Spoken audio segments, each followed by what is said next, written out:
Spencer and two other gentlemen stepped out of Warehouse 3. One of them was a deputy chairman, second in command of the West India Dock Company.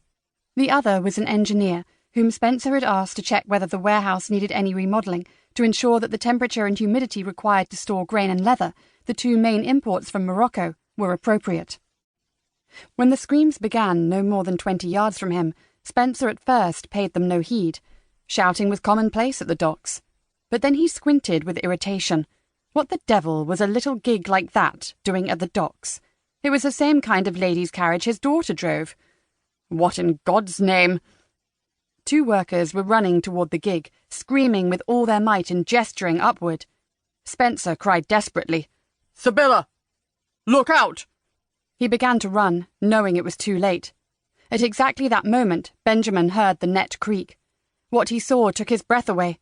The hoist of the crane hovered almost directly above them, and from its massive hook dangled a full net. It contained 6 barrels, each made to hold 100 litres of rum, and each as tall as a grown man's hip. Suddenly the net jolted and tilted dangerously to one side. Benjamin realized that at least 2 of the overly taut ropes had already snapped. He was gripped with fear. "Let's go!"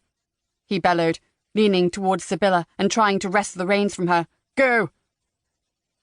That's when the top 2 barrels slipped from the net. They came down on the pavement directly next to the gig with a deafening crash. Wood splintered and rum splashed all over the pier. Sibylla cried out, the horse bolted, and Benjamin only just avoided being thrown out into the narrow space between the ship and the pier. The gig flew up the gangway on one wheel and briefly became airborne before coming down hard and sliding over the pier wall. It was only the side of the Queen Charlotte that prevented carriage, horse, and passengers from landing in the harbour basin. Sibylla yanked on the reins and leaned all the way back, but the spooked mare fought her. The iron of the axle grated on the stone and caused sparks to fly as they careened along the quay wall. Sibylla again pulled on the reins, but by now they had left the ship's wall behind and tipped closer to the harbour basin. As Benjamin lost his balance, Sibylla cried out and reached for him.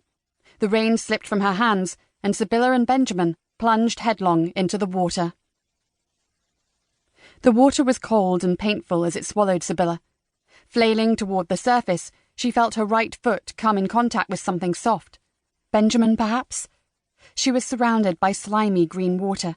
She kicked vigorously, but her coat and ample petticoats threatened to drag her down. Her lungs ready to burst, she feared a pitiful death by drowning. Fear giving her strength, Sibylla kicked free of some of the heavy fabric and finally broke through the surface. "Help!" she gasped. "Help! I can't swim!" Wet strands of hair covered her face and eyes. In her effort to move them aside, she again went under and began to swallow the fetid, brackish water. All of a sudden, someone was pulling her up by her hair. She emerged, gagging and spitting. "Stop kicking, damn it!" She heard Benjamin's voice. "Otherwise we'll both drown." He had one hand under her chin to keep her above water, and his other was moving them both toward the quay. He moved with excruciating slowness, hampered not only by her weight, but that of his own soaked clothing. Yet Sibylla's breathing became calmer. She could see papers from Benjamin's folder, the ink running off in rivulets before going under. And over there was her hat, dancing in the swill. Green algae had managed to wrap itself around the brim like some malicious decoration. The figurehead of the Queen Charlotte seemed to be mocking her. She heard excited voices above and made out her father and one of his terrified associates standing at the edge of the pier. And she also saw the petrified crane operator, a worker, and Captain Brown.